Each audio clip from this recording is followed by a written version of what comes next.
What's up, my fellow lionesses and lions? Welcome to the Project Lioness podcast, where we are here to disrupt the mainstream narrative when it comes to health, holism, and human consciousness. We are here to share bold truths about health and life from a female perspective. This episode is brought to you by our team, Inspire Co., where we stand for your health being inspired by choice rather than being inhibited by chance. Thank you for being here and joining in on these raw, real, and powerful conversations. We hope our show brings you inspiration and empowerment to overcome challenges, reclaim your life, and ultimately pursue your mission with power, purpose, and play. Now, let's get into the episode. Hello, my fellow lions and lionesses. Welcome back to the Project Lioness podcast. This is your host, Dr. Mel, and in today's episode, I am super grateful to welcome my dear friend and colleague, Christopher. He is a gem of knowledge, my friends, when it comes to sales and helping you love sales. And I want to really just welcome him to the podcast and to share all this wisdom he has with y'all. But before we get into it, let me share a little bit more about him.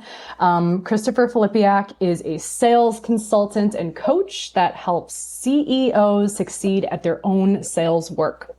His experience is unique in that it combines a foundation in engineering, solid business principles, plus a focus on mindset. And he is a strong believer that mastering a sales skill set helps us create the life we want. And not to necessarily toot his horn, but something I really love about him is he has such a heart for helping people shift their mindset in sales and come from a place of love. He also works with companies that do anywhere from 5 to 500 million per year and really helping add value and revenue to a lot of his clients and people that he works with. And I'm sure he'll go more into it, but Christopher, welcome to the podcast. Well, it's so good to be here, my friend. Yes. And I'm so glad to be on this show today. That was a fabulous introduction. I'll have to re-listen to that and capture that for when I introduce myself. Yes. Take it and put it on your website.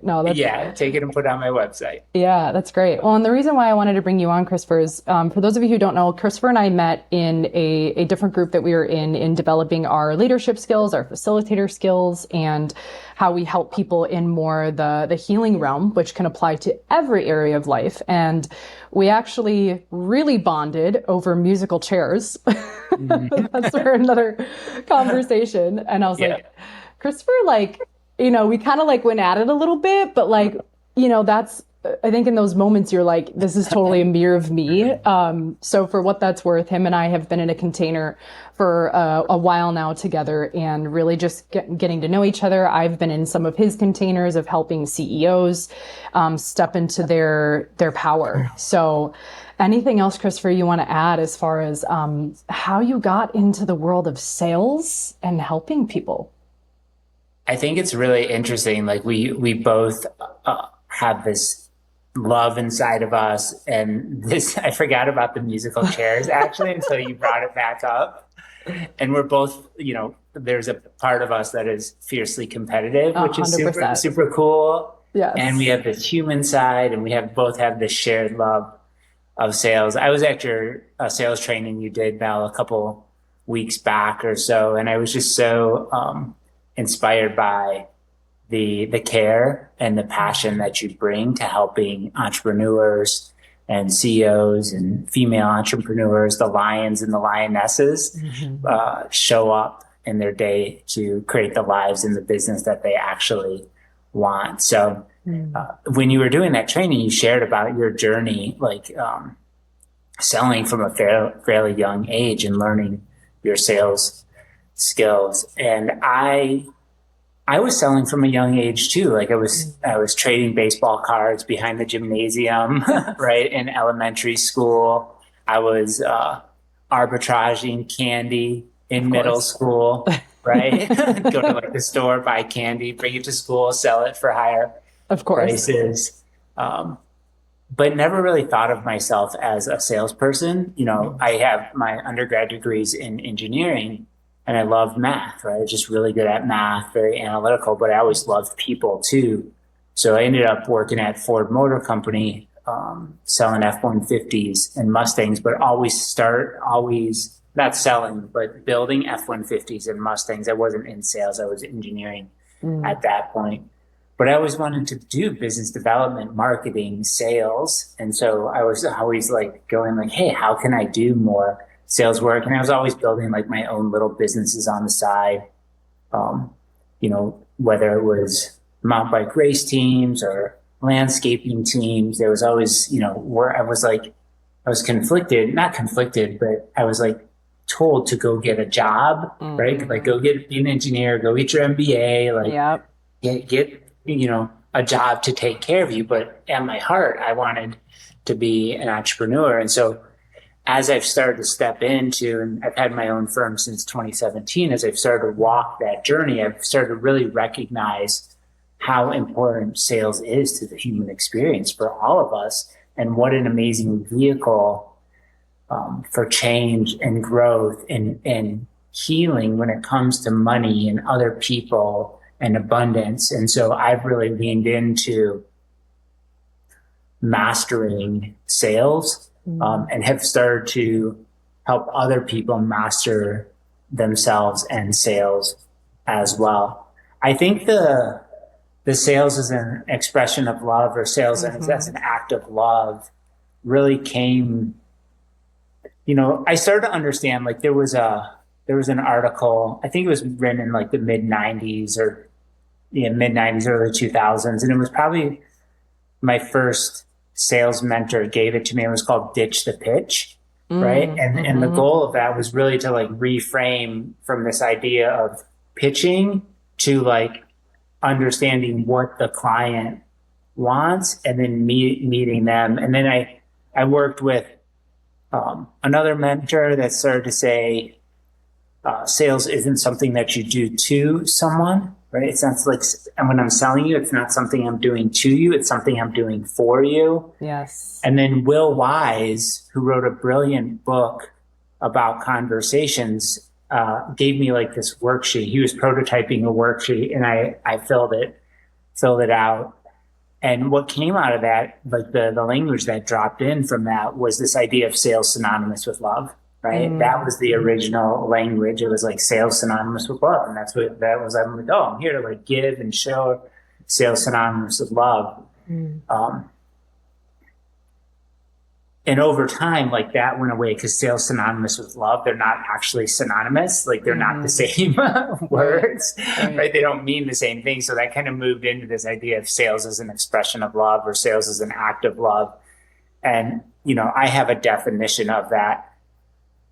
And overall, what that is, it's really shifting from a place of get energy to a place of give energy. Like I don't need to get other things from other people because my needs are met by source energy, universe, spirit, God, right? Like my needs are met by myself and the universe. And I start to understand money, and I've started to, it means being able to, how they always talk about know, like, and trust, value, and rapport. Yeah. Well, that framing is like, I have to get someone to know me. I have to get someone to like me. I have to get someone to trust me.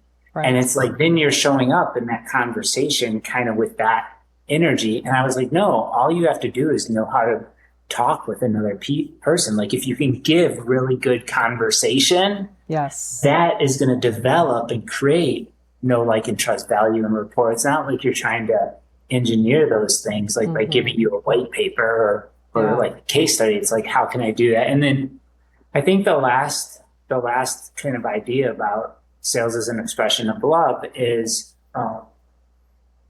being able to create whatever amount of money whenever you want, because that's like a universal truth. Yes. Right. And being unconcerned, like unattached. In the sales community, you'll say it unattached, but being unconcerned if people like you, say yes or no, right? And just coming from that, the idea of an internal locus of control, right? Where you're internally centered and you understand who you really are and what you're really here to create. And so all of that journey that I just shared with you, and thanks for listening, is really what led me to really fall in love with sales. And it's the only thing that moves money too. Yep. That's very true. Very true. No, I appreciate you even, I mean, wow, like so much insight and like contribution to this conversation right off the bat, which is, of course, I always find it funny who I resonate with to come on this podcast. And I knew there was a reason, even though I like didn't know your childhood in sales and what got you into sales, but I knew like my soul knew. I was like, I feel like there's something different about the way that you communicate it. And it was at, when we were at our immersion together, you said, sales is an expression of love. And that really landed for me because I was like, yes, like people out here are teaching this and it really works for people's lives. And I'm up to creating that too, like shifting the paradigm of sales and money. So I really appreciate you sharing that insight and what really landed for me. And I know is probably an exhale for a lot of our listeners, because I know sometimes when we hear the word sales or money, there's all these like paradigms and beliefs and things that emerge in our association to maybe past experiences with sales or money.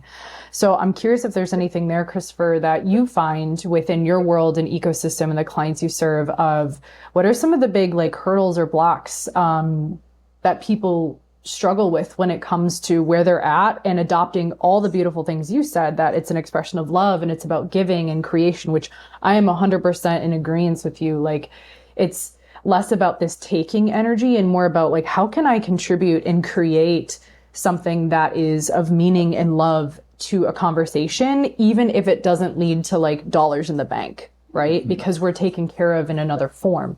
So I'm curious from your perspective and people you've worked with, like what are some of those blocks or challenges or sticky points that you find people come in with that they can transform? Yeah. So, I mean, that could be like a 3-day seminar. Absolutely. Yeah.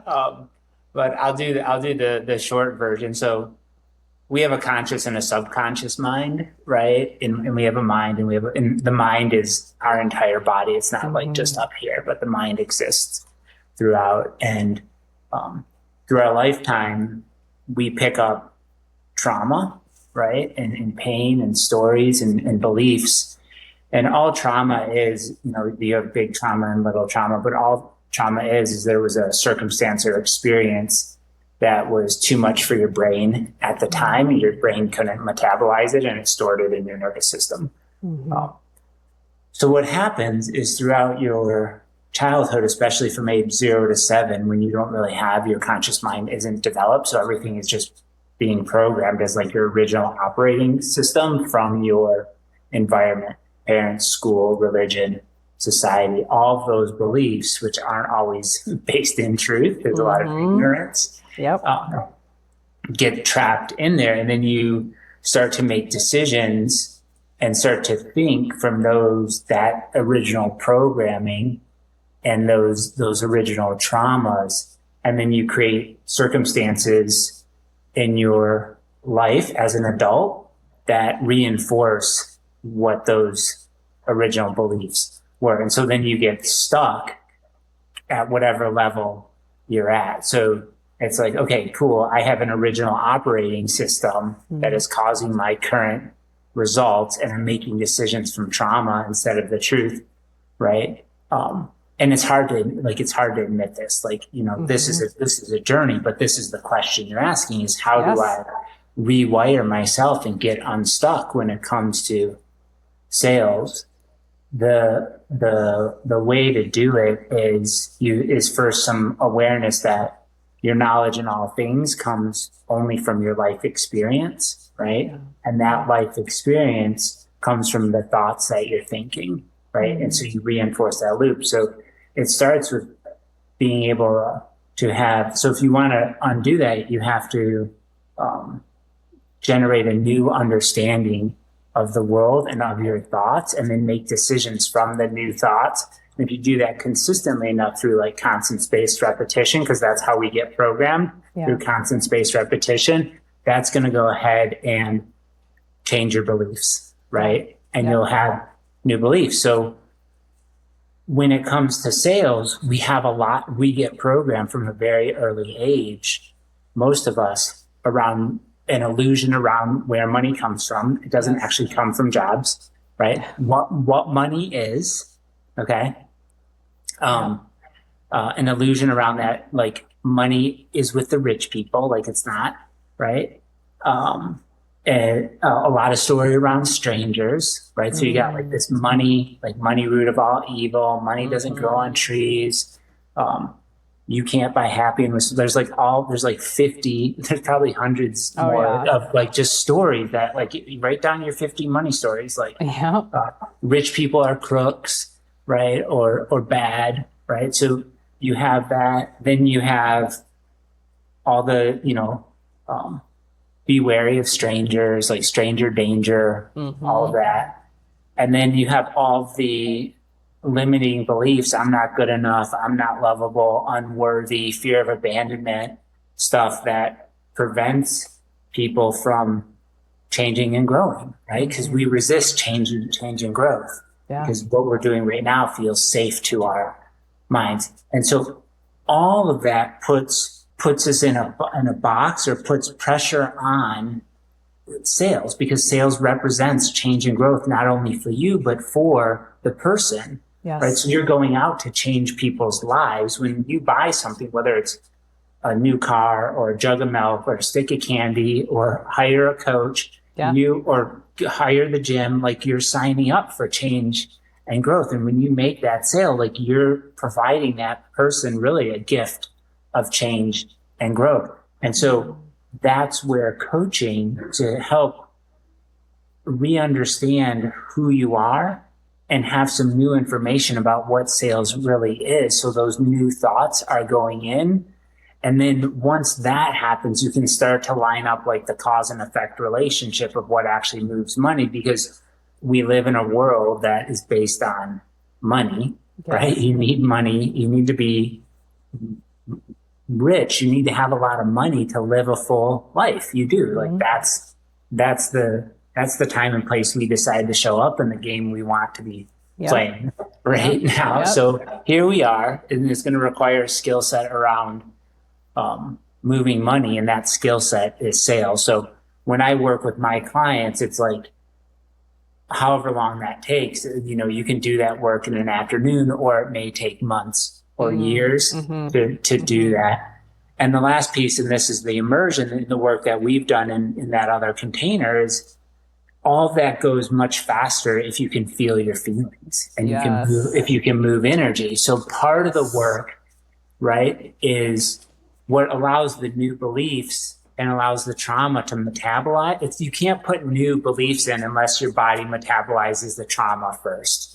Otherwise, you'll just loop, right? You'll just get thought, because the current thoughts are coming from what's happening in your body. So you get in this feeling thought loop, and they loop and they support each other. So you need a way to get in there and metabolize that, move that. And then once you've done that, you can start to drop in new thoughts and make new decisions. And that's how you master sales. And that's really what sales as an expression of love is, right? Yeah.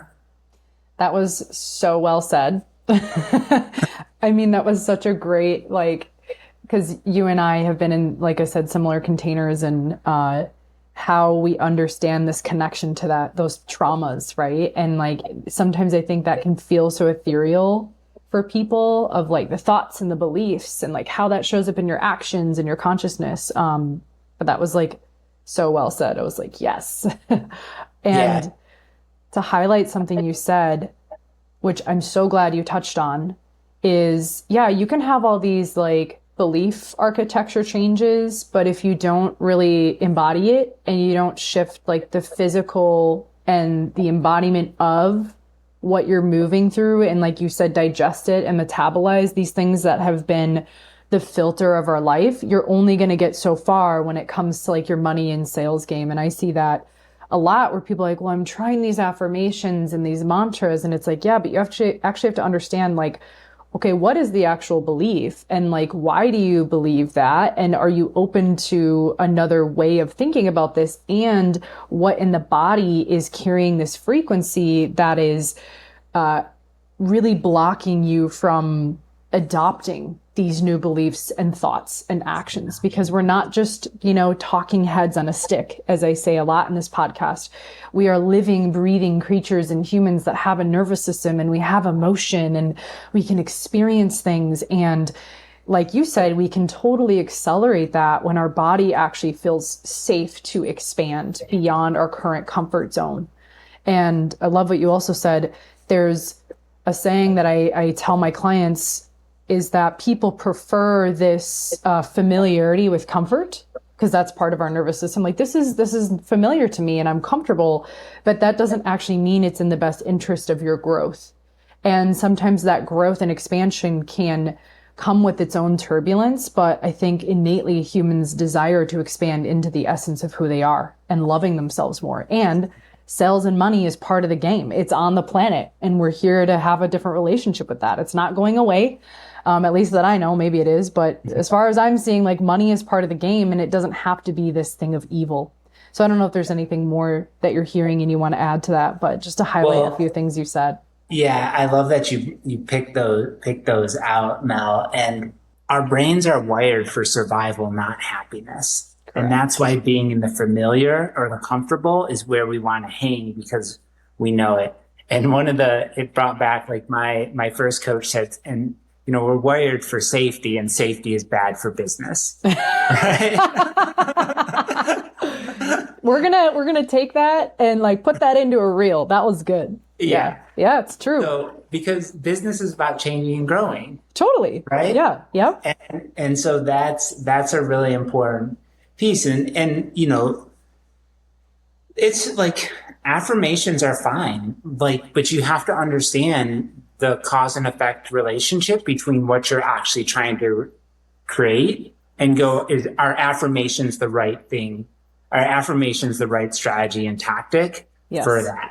Right? Yes. Are affirmations actually the right mindset for that? Right? You can't just say, like, I'm wealthy, I'm abundant, I'm love. Like, those things will help. But if you don't have a strategy and tactic around making sales every day, right? You can do all the affirmations you want, but the cause and effect of anything is your mindset, your strategy and tactic, and your activity. So If you're just all over here in mindset and there's no strategy and tactic and activity tying into, making more money, it's not gonna work. So again, and that's what awareness is. It's just like, right now in this conversation, we're creating a lot of new awareness for your audience. So that's I think that's the challenge with just mantras or affirmations. They're not directly linked in. They may make you feel good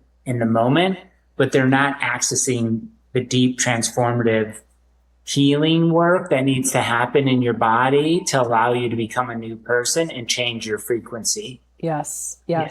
And to add on that, what I'm hearing too is, like, when you really look at this from that holistic lens, then you can take the action, you can deploy the strategy and take the action that leads to, in repetition, the confidence.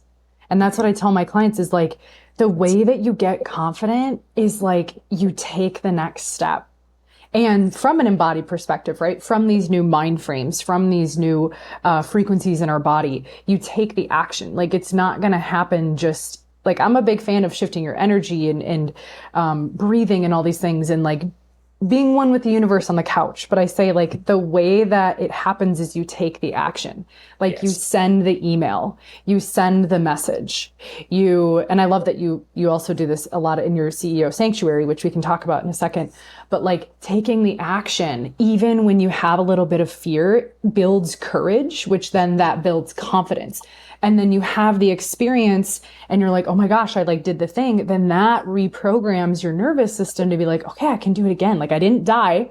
There's no saber-tooth tiger. Like, I moved towards what I want to create, and, like, I didn't die. Right.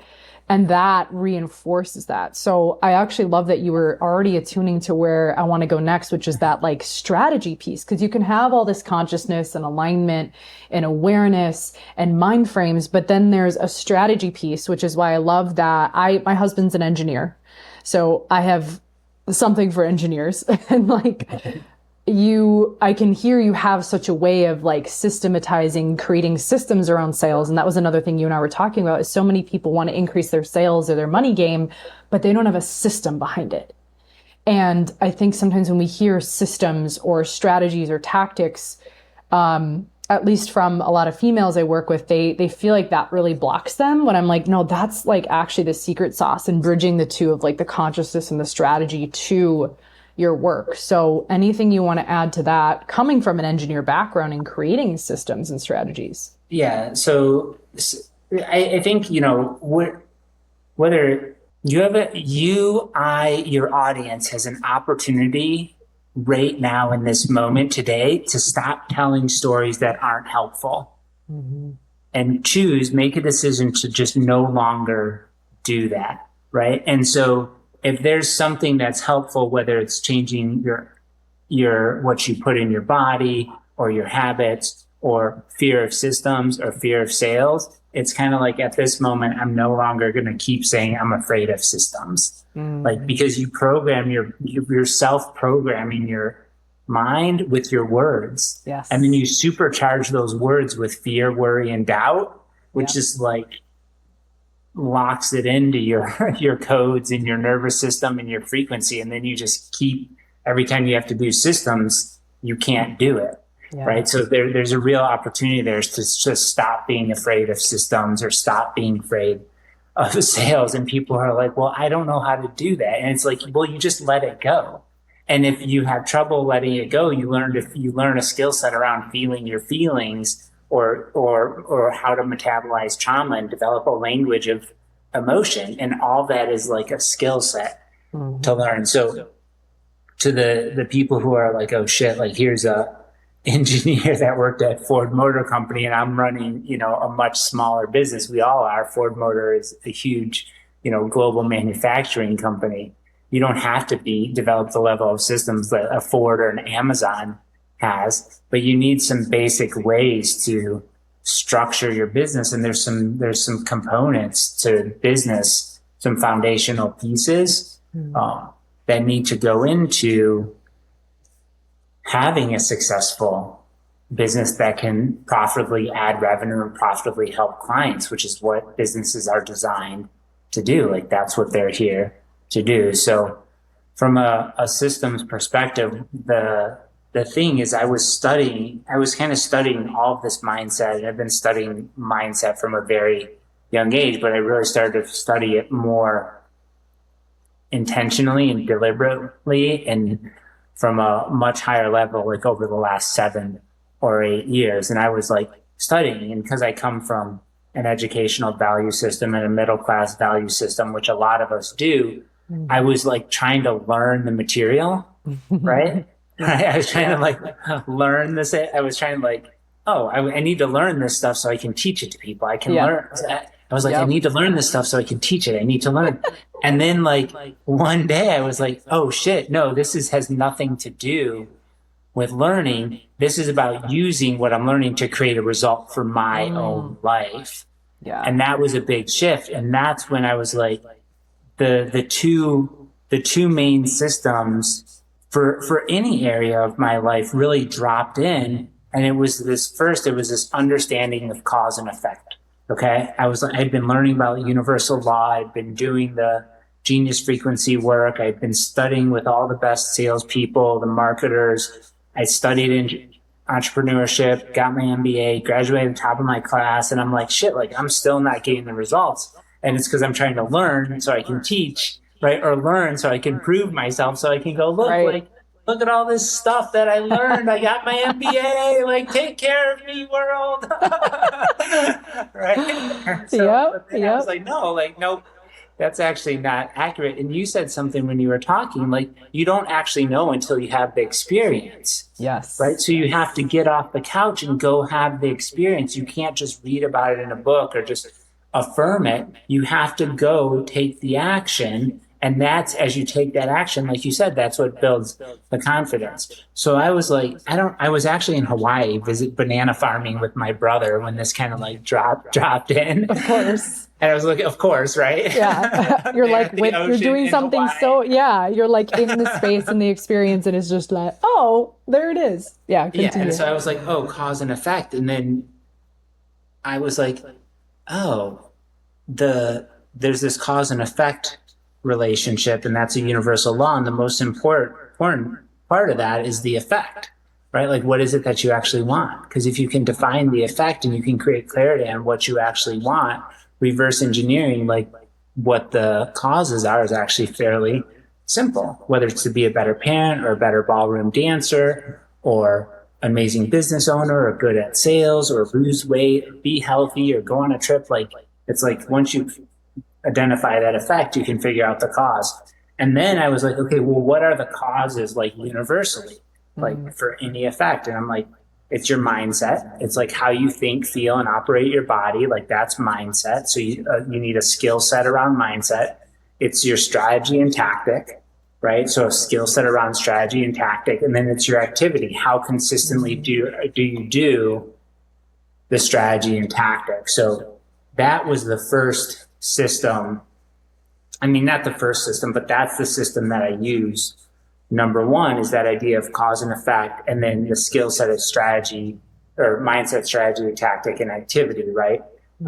Simply stated, it's like thoughts and actions. Those need to go together. So you have to know how to think, and you need to know how to act. Yeah. Like take dancing, for example, right? So and let's say you want to get better at, like, this is something like I wanted to be better at dancing with other people. Okay. And I've loved dancing my whole entire life. We'll do the sales example next, but the dancing, We'll start. Yes. We'll start with dancing. So the first thing is having a mindset around dancing. So what are the new mindsets that I have to develop? Well, okay, I get nervous. Or I get fearful. Okay. So what do I do with that? Right. So I breathe, I do embodiment, right? I start to get clear on what I want. Okay, I know what I want.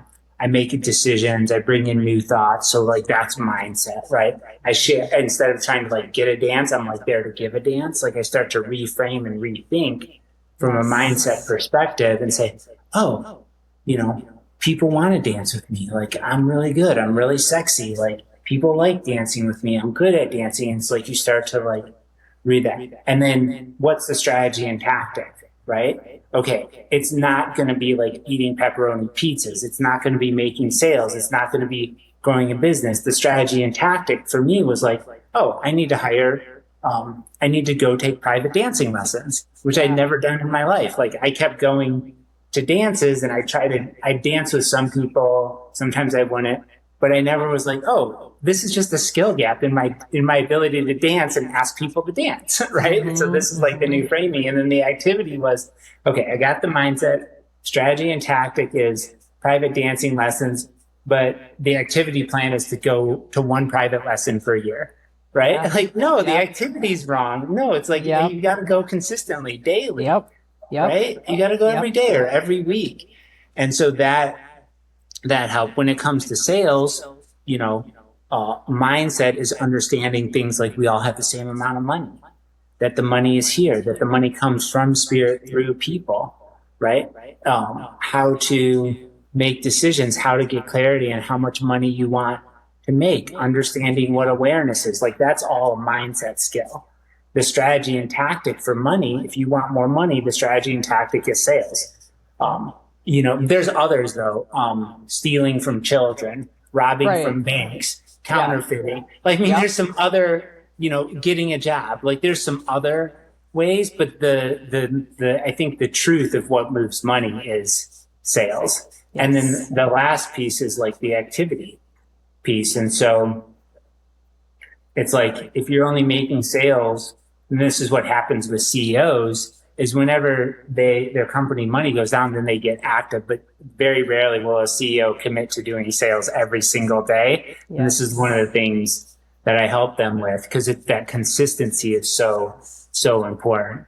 Yeah. So that's the system that I would primarily set up. And that's a little bit of like, it's a strategy and tactic, but it's also a way of thinking and being in the world. So it's a little bit of a mindset as well. The other thing to remember on the activity piece, it's just not consistent activity on the strategy and tactic, but it's consistent activity on mindset. Yes. Right. So mindset is a skill. So like when your energy is off or your vibration is off or you feel, shame, guilt, fear, worry, core wound stuff, it's like when you're out of alignment, you lay your ass down and you fix that shit before you do take any actions. 100%. Right? Yes. You don't want to be taking misaligned action. So, and then from there, like, of course, like the sales systems, there's, and I have a framework that I use called a sales ready organization, because I just kind of tried to simplify like what actually does a sales system need to look like what are those components, what are the leadership and reporting components, what are the marketing components, what are the sales processes and the sales tools you need, and then how do you manage all of that. So when I work with my clients, I use a framework for that to set up that system within a system within a system a system. Yeah, sales is just a system of systems. It's like a race car. Like I'm an engineer from Ford. I always share this analogy. Like if you're an F1 team, you need like the car. So and the car has steering wheel and gas and wings and engine and chassis, right? And drivetrain and aerodynamics and braking and fluids and electronics, like, the whole car. And if any one of those things isn't working, the whole car doesn't go. And then you have the driver who drives, that's your salesperson, right? Yeah. The car is your sales system, the driver. And then you always have the picker. You have like support, right? So yeah, you're right. Sales is just a system of systems. You and my husband would totally get along because he also loves Formula One. And we recently went to Florida to see Lady Gaga. Okay. And speaking of dancing, right? And he had always wanted to drive a Ferrari. So I put together, my own formula of like, okay, if this is the effect I want to create for my experience in my life with my husband, how do I reverse engineer? Because renting a Ferrari for a day costs money. And I'm not a big car girl, but I am about experiences in life. Like I want to have experiences. And as you said earlier, like in order to have certain experiences, it costs money. Like that's just the reality. So putting this into play, like, okay, what's the energy and the mindset? What's the strategy? And then the outcome was then we rented a Ferrari that day and he went, don't tell anyone this. Well, I guess it's going to be live. So it already happened. But he went 106 on 95 in Florida and he had an experience, but you guys would totally, but it's the same thing, right? Like, okay, if this is the effect you want to have, like you said, how do we go up the stream and get to the cause and reverse engineer? And that's something I really love about how you teach and getting to know you more in this world is I feel like you make things really, really simple that can help anyone, no matter where they're at in sales, whether you're doing, you're just starting a business and you're making 60K a year or you're making millions a year. These components that you're speaking to so simply, which is, I think, the gift of engineers, and when they can really break it down, can be astronomical in your life. And that's something I really want to give to our Embodied Sales Incubator students who are signing up, which for those of you who don't know, Christopher is going to be joining us in the next round of the incubator and teaching us and really breaking these components down and giving his gifts to help you when it comes to feeling more embodied in your sales and your money. But I love the car analogy. And like you said too, it's not just the pieces, the physical pieces, but that spirit of love, which is really like, what is your desire? What do you want to create? And how can you bring in your energy and clear your trauma and baggage so that any sale you step into or any effect or action you're taking, it's infused with like your alignment and your excitement and your inspiration, not this contracted version of you. Like you said, when we go into these actions and strategies and tactics, but we're coming at it out of alignment and we're not in that aligned mind frame or mindset, then it can feel like it's a lot of effort. And I don't know if you've experienced this, but like you said, there's moments to just, okay, lay your ass down, have a good cry, and then reset your body and your nervous system and your mind. And then all of a sudden the actions you take from that energy, to me, just the impact and the effect is so much greater. And being detached or unconcerned, like you said, I love that phrasing, unconcerned about the outcome, because I think it's even about like who you're becoming in this whole process, like really meeting more of who you are. Yeah. And it doesn't mean that you don't want, like, you'll have gratitude for if you make the sale, but you know that if you line up the right causes and effects, you're going to bring money into your life. You just don't know who it's going to come from. Yes. And so then you're a curious kid, like going like, oh, this is so cool. Like I get to have these amazing conversations and I'm like, oh, I wonder who's going to work with me. But you're not like, if that person says, I don't want to work with you, you're like, cool. Like awesome. That's great. I'm glad I helped. Or it's not, sometimes it's, I don't want to work with you, but that's not what really people are saying. What they're really saying is, in most situations, they're saying, I don't want to change and grow enough to have the result. Right. So a lot of times it doesn't have anything to do with you. Yes. It has more to do with that person. That's where you can really come from, that place of truth. And then you're just out because you've sourced love for yourself and you're not trying to get your emotional needs met from your clients or potential clients. Right. You're like, I'm good whether I make sales today or not. And I know that the money that I require to live the life I desire is here for me. And I have a skill set and mastery around bringing that into my life whenever I want to. And so then that's when you show up, from that place of love. And you can have such beautiful conversations with people and that sets you free. That's how you break out of the programming, and that's how you take back your own authority, and that's how you step into your genius and your frequency and start living the life that you want. Yeah.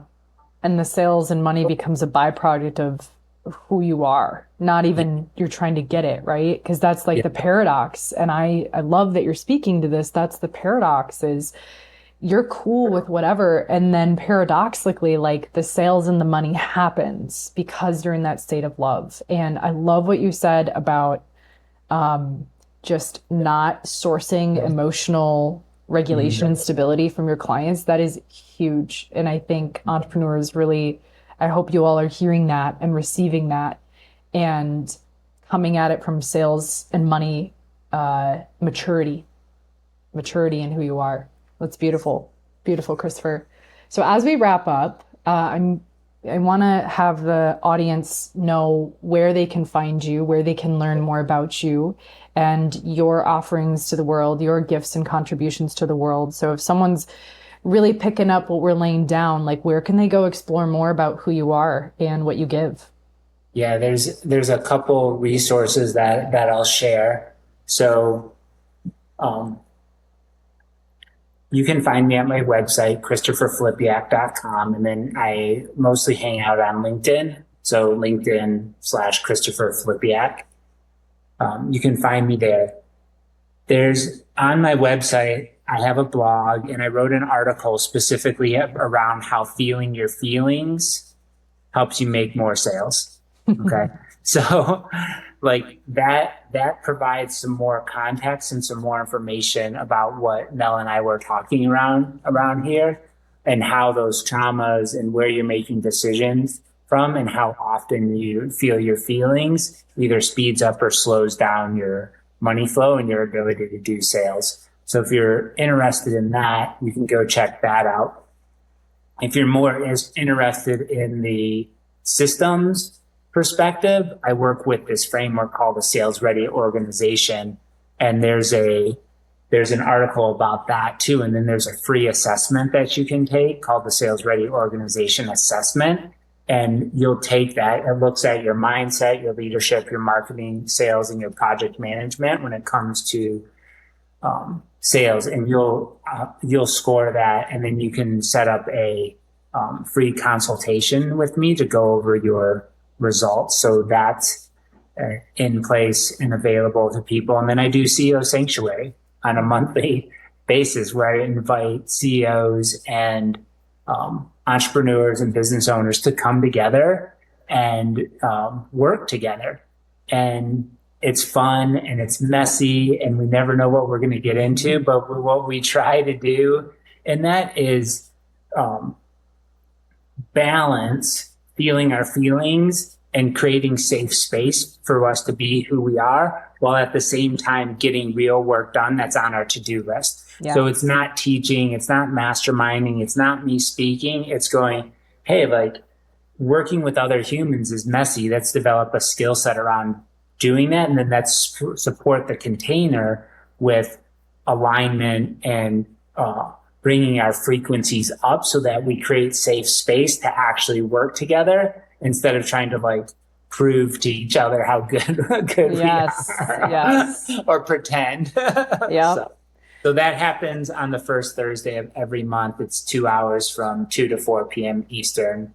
And again, you can sign up for that. There's no cost for that. We cover all the cost for that, just because it's how I want to work with people. And it's how I work with people, whether they're paying me or they're coming to CEO Sanctuary. I just love to work side by side with people and say, hey, before we start working, we need to take care of our alignment. Yes. Yes. Yeah. I highly recommend the CEO Sanctuary, y'all. Christopher is brilliant at guiding and facilitating and creating that container, which it really is if I were to define like a true mastermind, which I'm not always the biggest fan of that word, but it's such a, it's a living, breathing ecosystem in which you'll get more accomplished with less energy and more excitement than you will in many, many hours by yourself. I will say that, having been able and honored to have been invited to one at this point. It's amazing. And it's not just your boring workshop. I will say that. So definitely check them out. And we'll make sure too, y'all, that the links that Christopher mentioned are in the show notes, including the Embodied Sales Incubator, which is coming up. And Christopher is going to be a special guest speaking about all this and so much more to really help you all get closer to what you want in life and evolve and create more metamorphosis around your mindset and your activity and your strategies with sales and money. So we're super excited to welcome him. So make sure you check out the show notes and sign up for that. Spots are selling, and I'm super grateful that he said yes to contribute his gifts to this container. So anything else, Christopher, that you want to add or embark on wisdom? Otherwise, we'll wrap up this episode. No, I just really appreciate spending this time with you and your audience. And I know that what we shared and what we talked about can be a game changer for people and expand their sense of what's possible and help them walk into what they really are, who they really are, and have the money to do that and grow their business and grow themselves in the process. Beautiful. Well, thank you, Christopher, for saying yes to my invitation. Always an honor to be in your energy. And I definitely think we are kindred spirits and souls all the way back to the beginning of time. And I just appreciate your insights and your wisdom and the energy that you bring to things that you create and people you serve and everything you're up to. So thank you for blessing us. And until next time, my friends, this is the Project Lioness podcast, and wishing you all the best. And I can't wait to see you in the incubator. And as always, peace, love, and keep inspiring. Thank you for joining the Project Lioness podcast. Did you find value in today's episode? Help us impact the lives of others by sharing this podcast with someone you know who would resonate and benefit from the Project Lioness message. Excited to hear more? We invite you to subscribe on whatever platform you're tuning in on. And we'd be so grateful for you to leave us a review about what you enjoy most, as well as what you'd like to hear more of. Thank you so much for all of your support.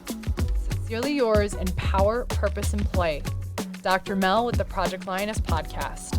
Keep rising, keep roaring, and keep inspiring.